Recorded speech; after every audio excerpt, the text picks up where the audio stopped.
7 parties have shown interest in SA Express. This is part of the feedback from the provisional liquidators given to the Standing Committee on Public Accounts. Yeah, Scopa finally got to hear from the team after they failed to arrive last week. There was also an update regarding the extension of the provisional liquidators' powers. ENCA's HEIDI GIOKOS brings us more.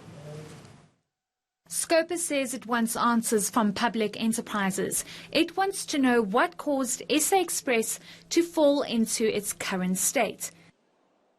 The provisional liquidator was briefing Scopa on what has been done to date since the airline went into provisional liquidation.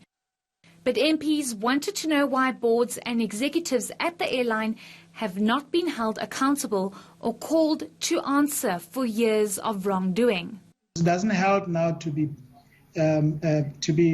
pointing fingers when we know very well what happened and how these entities got themselves in. We will be moving from a very incorrect premise if we are going to want to say we must not point fingers. We have to point fingers. That is precisely what we would be a dereliction of duty if we didn't do.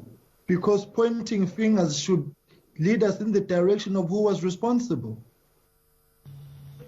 And ultimately, the shareholder representative in these entities is DPE. Because an extension of powers has been granted, the provisional liquidators say a sale process can now take place instead of just the assets of the company being sold off.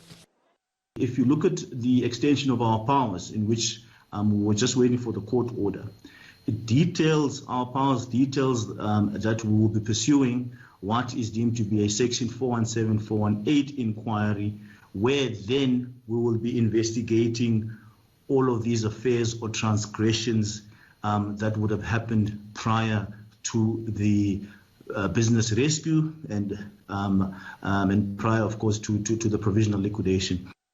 Meanwhile, employees continue to have their contracts suspended. They are calling for the department to pay them as they haven't been paid since March.